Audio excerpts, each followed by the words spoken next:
kesembuhan itu ada 3. Di sini ada obat kencing manis, di sini ada obat kolesterol. Inilah yang Anda minum tiap hari. Kolesterolnya lama-lama turun.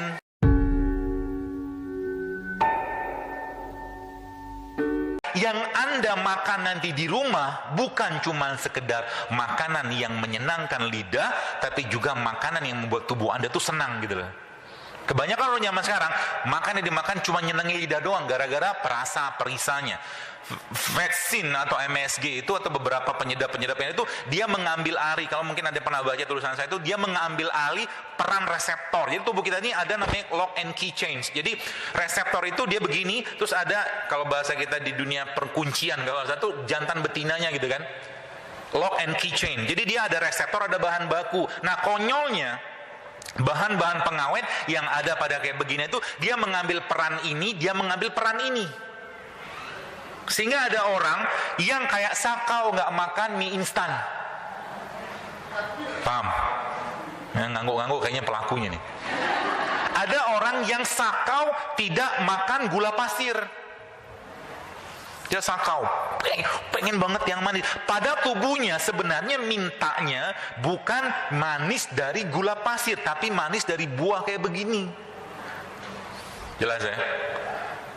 Atau dia minta makan yang manis, tapi bukan manis, tapi manis dari kayak beginian, dari madu. Minum madu bikin kencing manis? Iya, kalau minumnya sekilo sehari. Bacalah jurnal, bacalah penelitian, mana ada ceritanya orang minum madu kena kencing manis? Kalau semua berpahaman seperti ini, maka nggak benar dong hadisnya Nabi. Nabi katakan apa? Asyifa'u fi salasatin syarbatil asal wa syartahtil mihjam wa kaitinar. Kata Nabi, kesembuhan itu ada 3. Minum madu berbekam sama kei. Demikian juga ada seorang kisah di zaman Nabi SAW ketika ada seorang yang mengadu pada Rasulullah SAW dan dia mengatakan, ya Rasulullah, perut saudaraku itu sakit, perut saudaraku itu sakit, kata dia begitu. Lalu Nabi katakan apa? Nabi katakan sama dia, minumkanlah madu. Balik dia kasih minum madu, tidak sembuh. Balik lagi datang, ya Rasulullah belum sembuh, minumkan madu lagi sampai 3 kali. Terus Nabi bilang apa? Nabi katakan, perut saudaramu itu yang berdusta. Maksudnya apa? Racun dalam tubuhmu tuh jauh lebih banyak daripada ini gitu loh. Dosis ini kudu ditingkatin, maksudnya gitu loh. Jelas ya? Nah terus bagaimana caranya mengatasi proses oksidasi atau mungkin proses karatan tadi Bapak sekalian? Gini, jadi kalau Anda lihat, jadi kalau saya melihat ini tuh kadang-kadang saya bersyukur banget, maksudnya ya Allah ciptakan bumi ini tuh untuk kita gitu loh. Tapi sayangnya manusia zaman sekarang itu ya nggak tahu bahwa ternyata di sinilah obatnya. Jadi kalau saya katakan di sini ada obat kencing manis, di sini ada obat kolesterol, kayu manis loh misalkan. Di sini ada antibiotik, apalagi kayak ini tahu nggak ini apa nih? Nggak kelihatan kan? Ini belum saya buka memang.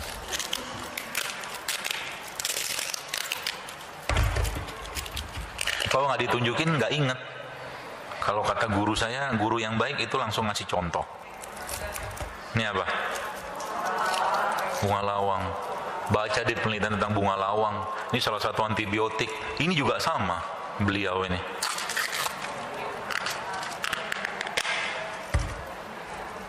Ini apa?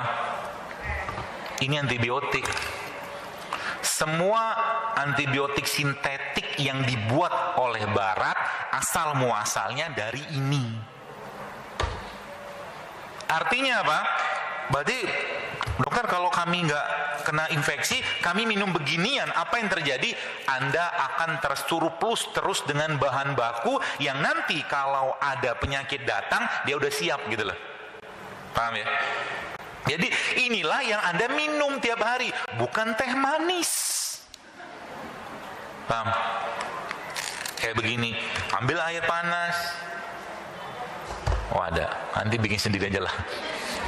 Ambil air panas, Anda cemplungin kayu manis di situ, Anda cemplungin cengkeh atau satu-satu tiap hari beda-bedain, maka reseptor dan bahan baku si lock key chain tadi itu akan semakin membaik. Paham ya maksudnya? Simpel kan? Murah kan? Murah. Ya. Tanda-tanda kebesaran Allah itu ada di sini semua. Ya, termasuk kenapa orang makan soto pakai jeruk nipis. Dan kalau Anda beli jeruk nipis, belilah jeruk yang ada bijinya. Jeruk lemon itu, yang kuning itu transgenik menurut saya. Transgenik, aho aja loh. Mana aja. Ya. Jeruk lemon. Kenapa? Nggak ada biji. Makanya saya juga dulu pakai, waktu saya baca-baca lagi, oh iya ini bener nih, jeruk itu, jadi kan jeruk ini kan ditumbuhkan dari biji. Ya, ketika dia tidak ada biji, maka dia dikembangkan di lab. Nah, sekarang kembali ke soto. Kenapa orang pakai soto? Orang makan soto pakai ini.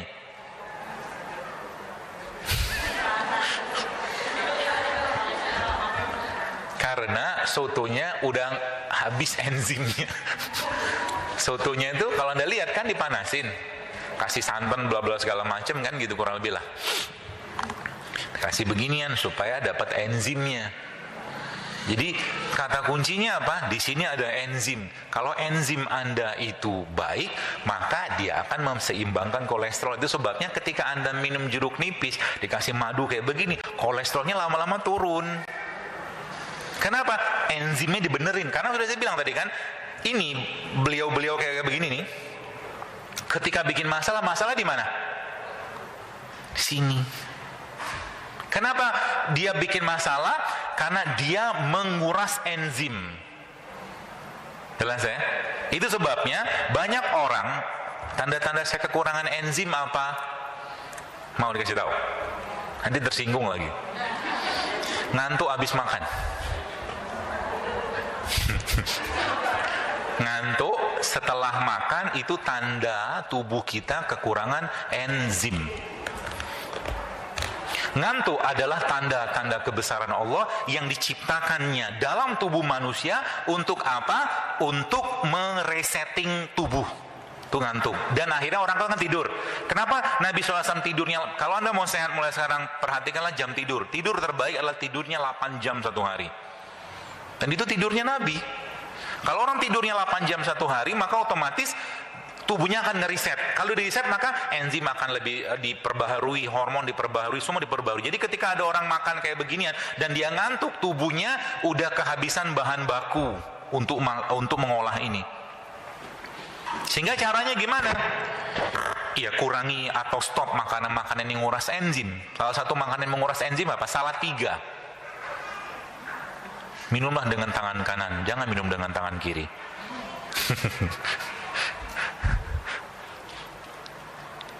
Tahu?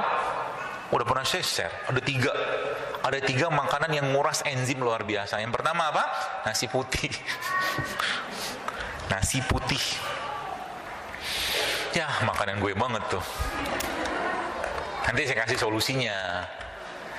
Yang kedua, tepung, terigu, dan anak turunannya. Yang ketiga, gula pasir.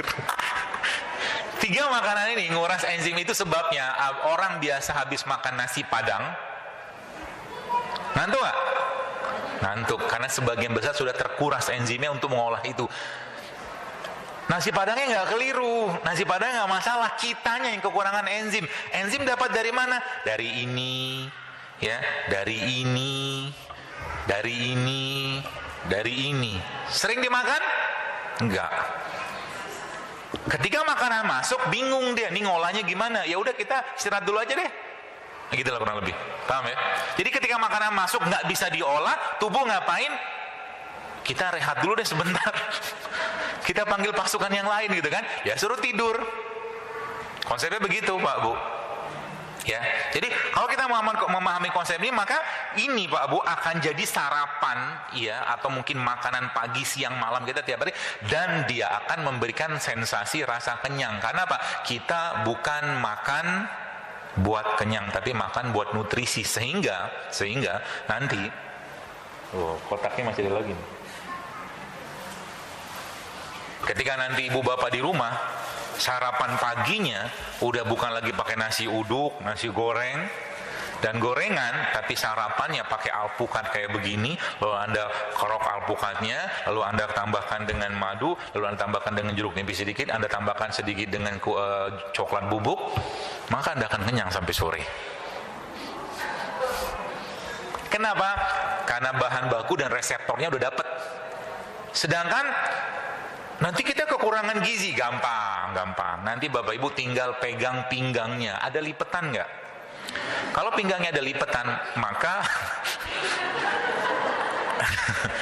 kalau pinggangnya ada lipetan, maka bisa dipastikan Anda masih punya deposit energi yang belum kepake, gitu loh. Jelas ya? Jadi ibu-ibu ini sepertinya juga perlu berpikir untuk membuat slim sedikit lah badannya. Dengan cara apa? Ya ikut aja pola-pola Nabi kayak begini, simple kok. Dan produknya Allah. Ya, jauh lebih gampang ya. Jadi alpukat. Ya, alpukat. Saya lagi suka bikin itu alpukat. Saya kasih, ini kan bubuk coklat murni. Bubuk coklat murni itu seratnya tinggi banget. Ya. Jadi sarapan itu cobalah mulai hilangkan persepsi makan itu harus ada nasi. Makan buat gizi, belum tentu ada nasi. Sehingga nasinya, oke, nasi putih saya bisa ganti apa? Sekarang kita kembalikan, Anda makan nasi putih buat apa? Ya buat kenyang, oke lah. Tapi kalau dalam bahasa itunya, bahasa simpelnya, kita makan nasi itu untuk karbohidrat, betul? Karbohidrat ada di mana? Buah, sayur, ada karbohidratnya. Bahkan justru jauh lebih banyak karbohidratnya karena jenis karbohidrat yang kompleks. Nasi ada karbohidratnya, ada, cuman dia udah cerai sama temennya. Temannya nasi yang bertugas menjaga karbohidratnya supaya tidak bikin melonjak indeks glikemiknya, namanya apa? Namanya bekatul atau sekamnya. Sekamnya dibuang sama orang, dikasih ke ayam. Manusianya kena kencing manis, ayamnya lincahnya luar biasa. Kenapa? Karena ayamnya makan serat yang harusnya ada di dalam kulit beras tadi gitu loh. Jelas ya?